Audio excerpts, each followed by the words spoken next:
এখন আমরা আল্লাহর বিধান মানি না, গজব আসতেছে। লাইন শাকারতুম লাযিদান্নাকুম ওয়া লাইন কাফারতুম ইন্না আযাবি লাশাদীদ। গজব আসতেছে, বিশ্বাস হয়? যারা কর নাই, পৃথিবীতে একটা দেশ আছে আইসল্যান্ড, নাম কি? আইসল্যান্ড, বরফের দেশ, বরফের দ্বীপ, হ্যাঁ, শীতল দ্বীপ। এই আইসল্যান্ডে 3,60,65,000 মতন মানুষ আছে। আইসল্যান্ডের রাজধানীতে গেল কয়েকদিন আগে একদিনে 800 বার ভূমিকম্প হয়েছে। কতবার? 800।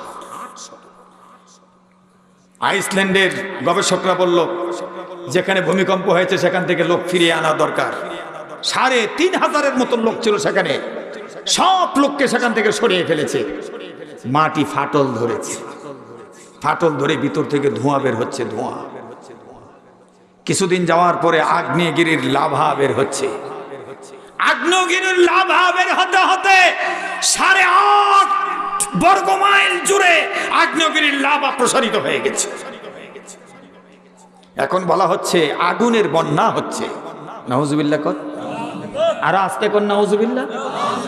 আগুনের বন্যা হচ্ছে রাজধানী থেকে 50 কিলোমিটার দূরে। আইসল্যান্ডের অধিবাসীরা ভয় পাচ্ছে, না জানি গোটা আইসল্যান্ড আগুনে ছেয়ে যায়। এই বিজ্ঞানীরা বলছে, গবেষকরা বলছে, আইসল্যান্ড কিছুদিনের ভিতরে পৃথিবীর বুক থেকে বিলীন হয়ে যাবে, নিচ্ছিন্ন হয়ে যাবে। এই আইসল্যান্ডের লোকেরা খুব শান্তিতে বসবাস করত, তাদের পর্যটন শিল্পে সবচেয়ে বেশি আয়, তারপরে মাছ শিকার করে তারা পৃথিবীর সবচেয়ে বেশি ধনী রাষ্ট্র হয়ে গেল। মাথা পিছু তাদের আয়, যেই শিশু আজকে হবে তার আয় হলো 1 লক্ষ মার্কিন ডলার।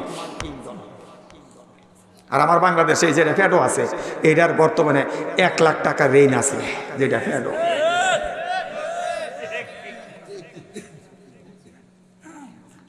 ভালো করে শোনেন, বরফে ঢাকা এমন জায়গা আছে 12 মাইল দূরত্ব বরফ, এই উপর থেকে নিচ পর্যন্ত তারা পরীক্ষা করে দেখে 12 মাইল পর্যন্ত পাথরের চাইতে শক্ত হয়ে গেছে বরফ, পানি জমে শক্ত হয়ে গেছে। 12 মাইল নিচে পানি আছে, ওই পানি 100 ডিগ্রি 120 ডিগ্রি সেলসিয়াস তাপমাত্রা, এত উত্তপ্ত গরম, যে কারণে একদিক দিয়ে একটু ফেটে গেলে ধোঁয়া বের হয়। এই জন্য আইসল্যান্ডকে আবার আগুনের দেশও বলা হয়, আগুনও বরফের দেশ। সেখানে এত গজব আসলো কেন?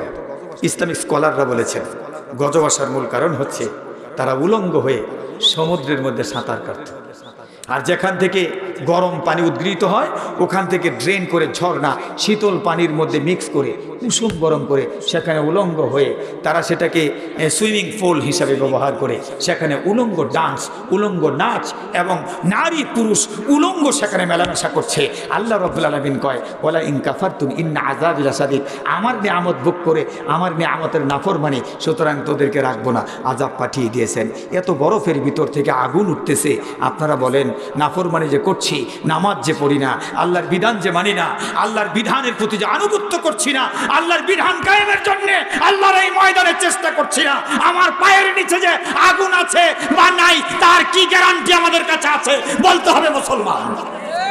এত বড় অহমিকা তোমার, দাম্ভিকতার কারণে মাটিতে পা দাও না, আল্লাহর হুকুমের প্রতি তুমি সারেন্ডার করছো না। আল্লাহর কসম, সেদিন বেশি দূরে নয়, আগুন তোমার মাটির নিচের, তোমার পায়ের নিচের মাটি পেটে বের হতে পারে, তোমার এই মাটি দেবে যেতে পারে, উল্টে যেতে পারে, ভূকম্পন হতে পারে, নিচ্ছিন্ন হয়ে যেতে পারো। এখনো সময় আছে, আল্লাহর আনুগত্য করতে হবে, আল্লাহর বিধানের কাছে সারেন্ডার করতে হবে। বলেন মুসলমান, আল্লাহর বিধানের কাছে সারেন্ডার করতে এই মুহূর্তে এখন প্রস্তুত কিনা? কারা কারা রাজি? হাত তুলে দেখান মুসলমান। লিল্লাহে তাকবীর, একটু জোরে বলেন লিল্লাহে তাকবীর। আল কোরআনের আলো, আল হাদিসের আলো,